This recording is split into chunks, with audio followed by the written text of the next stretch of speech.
salamat sa bagong buhay, bagong pag-asa at sa lahat ng biyayang ibinigay ninyo sa amin. Patawarin niyo po kami sa lahat ng aming pagkakasala at buksan niyo po ang aming isipan upang kami matutunan sa aming aralin ngayong araw. Naway bigyan niyo po kami ng katatagan ng loob upang harapin ang bawat pagsubok na darating sa aming buhay.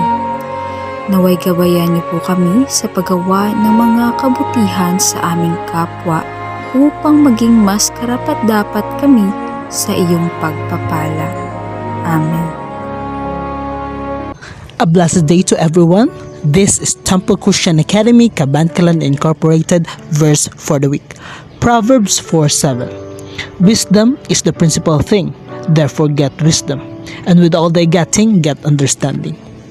We are told here that wisdom is the principal, the most important, the most influential, the most consequential, and we are encouraged to get wisdom together with understanding from the Lord and from His Word, the Bible, the only source of true knowledge and wisdom. For us to reach successes, for us to reach greater heights, for us to reach dreams far beyond our imaginations. Only the Lord can guide us all the way. Through the Bible, God's holy word, wisdom and understanding is for everyone. May everyone be blessed. In Jesus' name, Amen.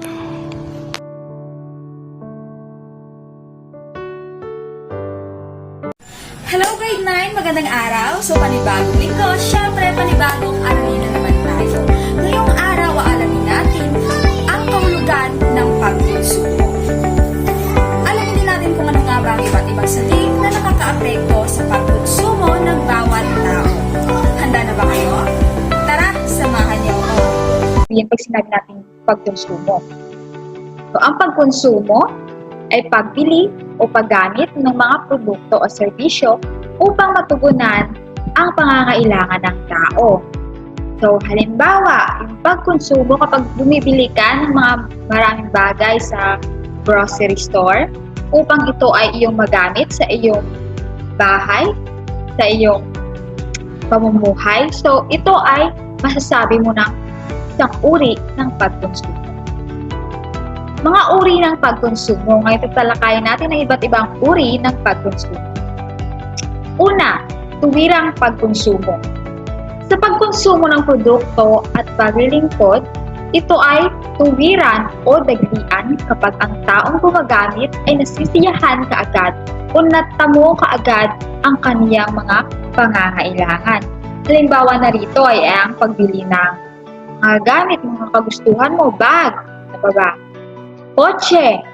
So, pag nabili mo yung isang bagay at nasiyahan ka rito, ito ay masasabi mo ng tuwirang pagkonsumo dahil nung nakamit mo yung isang bagay na yon at naramdaman mo nasiyahan ka, nasatisfied ka, so, masasabi mong ito ay halimbawa ng tuwirang pagkonsumo.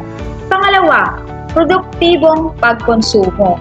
Paano natin masasabing produktibo ang pagkonsumo? Ang pagkonsumo ay may tuturing na produktibo kapag ang isang produkto ay ginagamit na o kinukonsumo upang makabuo ng iba pang kapaki-pakinabang na produkto. Kagaya na lamang ng produkto o isang uri ng tela. So yung tela, kapag ginawa mo siyang damit, pag tinahi mo siya at ginawa mong damit, at nakabuo ka ng panibagong bagay o produkto na mas kapaki-pakinabang para sa iyo, ayon ay matatawag mo ng produktibong pagkonsumo. Pangatlo, maaksayang pagkonsumo.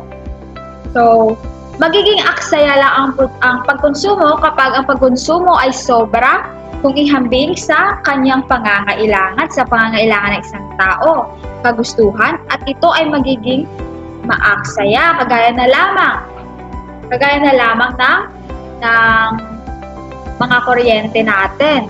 So, kapag araw, syempre, iwasan lang natin yung pagpapaandar ng mga kuryente natin. At paggabi, pag natutulog na tayo, pwede natin itong i-unplug at patayin ang ating mga ilaw upang maging mas kapaki-pakinabang ang paggamit natin ng kuryente. Dahil pag hindi natin ito pinatay at hindi naman natin makakatulog ka na lang din kahit wala namang ilaw, makakatulog ka lang naman, di ba?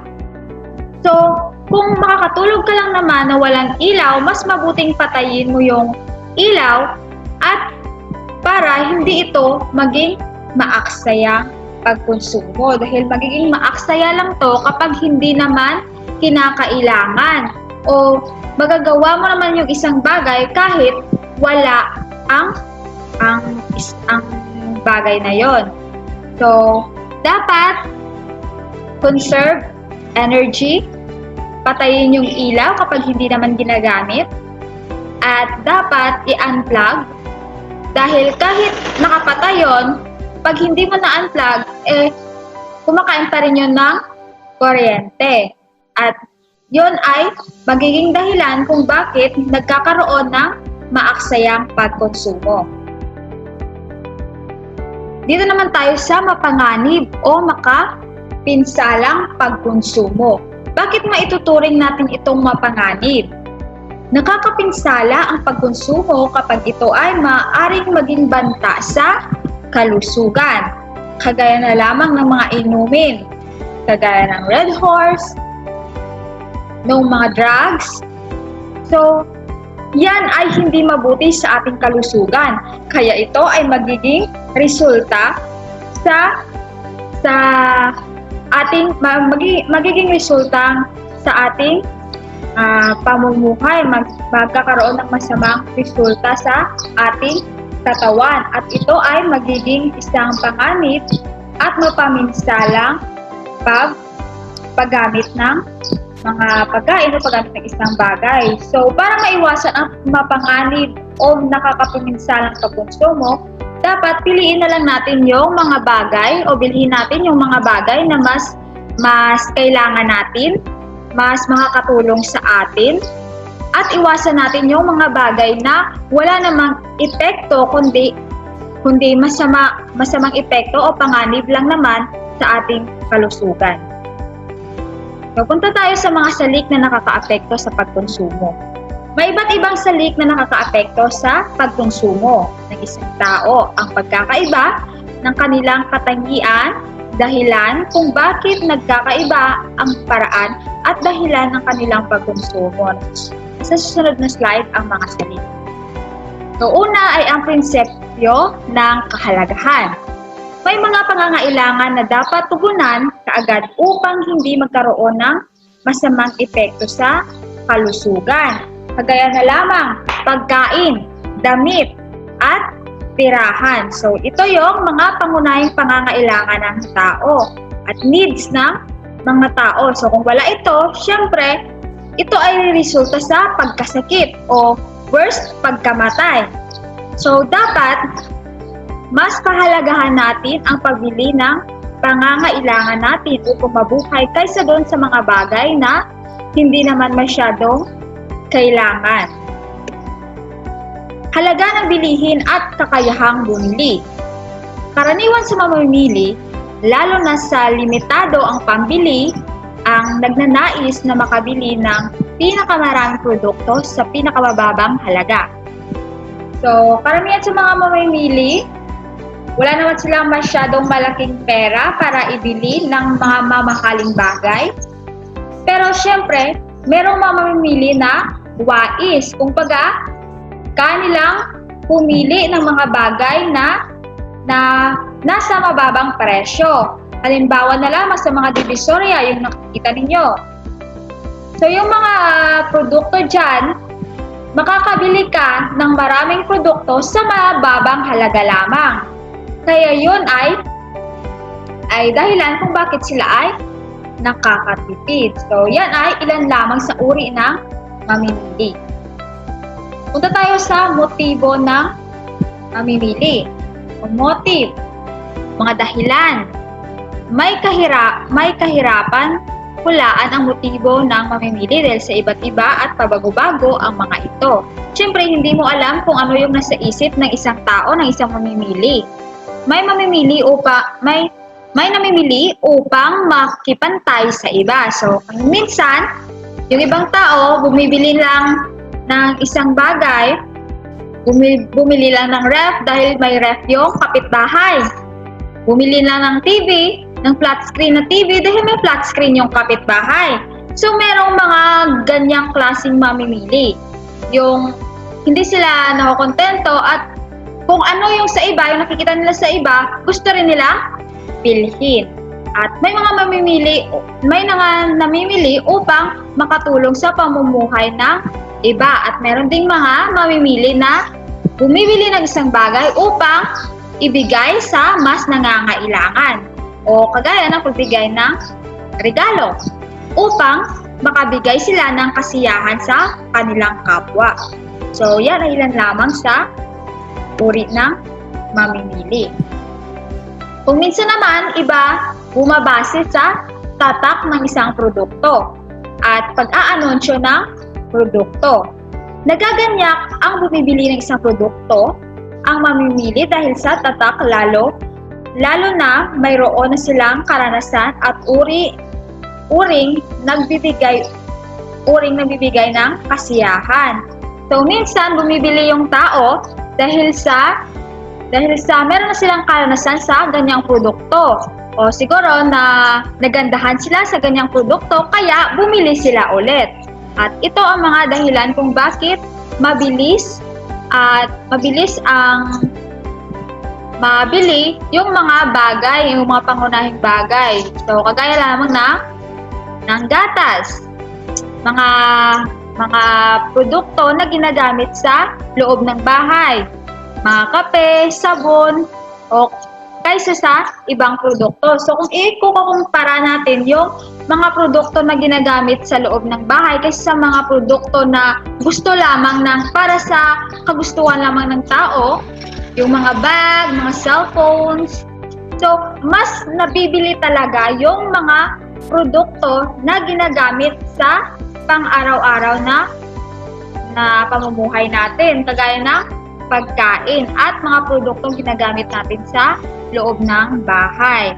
At syempre, pag-aanunsyo, kapag mas maraming mga advertisement or pag-aanunsyo sa isang produkto, syempre, mas maraming tao yung nahihikayat na bumili ng isang produkto. Kaugalian o salik kultura. Iba ang kultura ng mamiling Pilipino kaysa sa ibang bansa. Mahilig ang Pilipino na mga angkat o imported products, ang mga bagay na galing sa ibang bansa. Kahit higit naman na mas mahusay ang mga produktong lokal.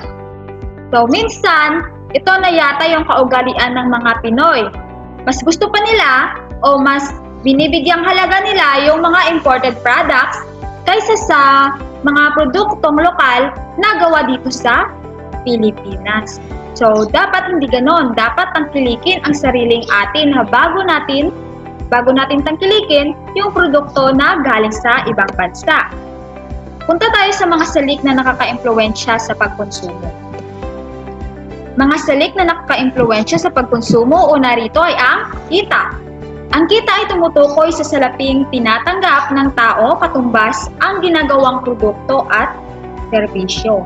Ang pagkonsumo ng tao ay naaayon sa kita na kanyang tinatanggap. So halimbawa, kapag maganda yung trabaho ng isang tao, kapag mas malaki yung sweldo niya, mas malaki yung kita niya, syempre mas marami siyang mabibiling mga bagay. Mabibilihan niya yung pangangailangan niya at syempre yung kanyang kagustuhan. Samantala, kapag yung tao ay hindi masyado ganong kalaki yung kanyang kita, syempre mas uunahin niyang bilhin yung pangangailangan niya kaysa sa kanyang kagustuhan. Ngayon, punta tayo sa pangalawa, ito ay okasyon. Ang pagbibigay ng regalo ay likas sa maraming tao. Syempre, mas likas to sa mga Pilipino. Ito ay ginagawa ng tao kapag may okasyon na nagaganap tulad ng kaarawan, araw ng pagtatapos, araw ng mga ina, araw ng ama, araw ng puso, at marami pang iba. So, kayo ba, naranasan nyo na bang magbigay ng regalo sa inyong kasintahan, sa inyong ina kapag Mother's Day, sa inyong ama kapag Father's Day? So, ang okasyon daw ay nakaka-impluwensya sa pagkonsumo ng tao o sa pagbili ng produkto ng mga tao. Ang pag-aanonsyo or demonstration effect. Anonsyo, ito ang pamamaraan upang hikayatin ang mga consumer na tangkilikin ang isang produkto. Halimbawa, yung mga pag-aanonsyo na naririnig niyo sa TV, yung mga iba't ibang advertisement ng mga shampoo, ng mga sabon, ng iba't ibang products, inaanonsyo nila ito upang hikayatin ang mga tao na bumili ng isang produkto. Dahil syempre, pag mas maraming anunsyo, mas maraming tao yung makakaalam sa isang produkto at mas maraming mahihikayat. At syempre, pag mas maraming mahihikayat, mas maraming kita at magiging maunlad ang isang negosyo. Ngayon punta tayo sa presyo.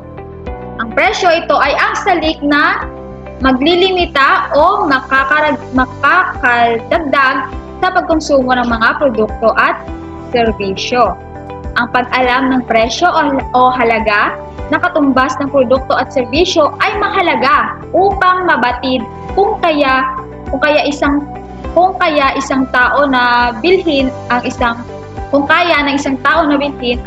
produkto. So kung minsan, dapat sa pagbili ng bawat produkto, ikaw na mamimili, dapat alamin mo muna yung presyo bago mo bilhin. Dahil minsan, hindi mo pala inalam yung presyo at pumunta ka na sa counter, pinunch na yung product na bibilhin mo at hindi pala sapat yung pera mo para sa isang produkto na gusto mong bilhin, mas nakakahiya yun. Kaya dapat alamin mo muna yung presyo ng isang produkto na gusto mong bilhin para malaman mo rin kung enough ba or sapat ba yung pera na meron ka. Pagpapahalaga ng tao. Ang ugali ng tao ay nakaka-impluwensya sa kanyang pagkonsumo. Ang tao na nagpapahalaga sa pagtitipid ay nagtitimbang muna ng bagay bago ito bilhin. Mas prioridad ng pagkonsumo sa mga pangunahing mga pangangailangan. So, meron talagang tao na kung sabihin natin parang kuripot, o parang hindi naman kuripot.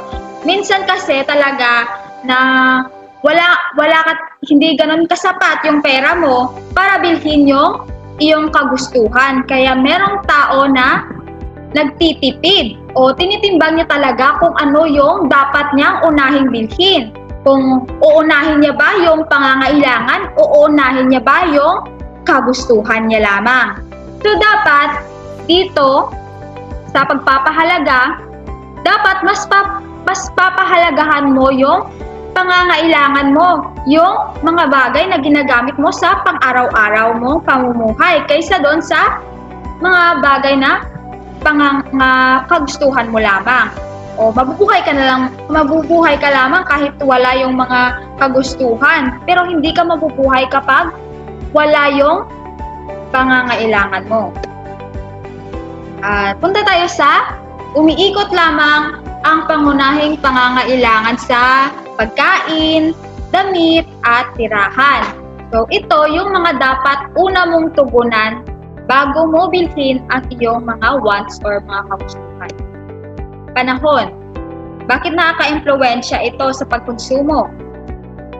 Nag-iiba ang kinukonsumong produkto kapag nagbabago ang panahon. Kung tag-init, mas gusto nating kumain ng halo-halo o mga malalamig na pagkain. Mas gusto nating magsuot ng mga damit, maninipis na damit, kagaya neto. Pero tag-ulan naman, mas gusto nating magsuot ng mga makakapal na damit at kumain ng mga pagkain na mainit kagaya ng lugaw. So, yan ang dahilan kung bakit nakakaapekto ang panahon, ang kalagayan ng panahon sa pagkonsumo ng tao. Mga inaasahan. Bakit nakakaapekto ang mga inaasahan ng tao sa pagkonsumo? Ang mga inaasahang mangyayari sa hinaharap ay nakakaapekto sa pagkonsumo sa kasalukuyan. Halimbawa, kapag inaasahang may darating na isang kalamidad, tumataas ang pagkonsumo na kailangan sa panahon ng kalamidad. So, yung tao, kapag alam niya na mayroong bagyong paparating, syempre, siya ay bibili ng mga pangangailangan na magagamit niya pagdating ng sakuna. So, yan ang dahilan kung bakit ang expectation or ang inaasahan ng tao ay nakakaapekto sa kanyang pamimili ng isang produkto or sa kanyang pagkonsumo. Kagaya na lamang pag may bagyo. Siyempre, pag may bagyo, dapat paparating pa lang yung bagyo, dapat maging handa ka na. So, yun lamang ang pag-aaral natin ngayong araw. I hope meron kayong natutunan. Maraming salamat sa inyong pakikinig at partisipasyon, naway nadagdagan ang inyong kaalaman.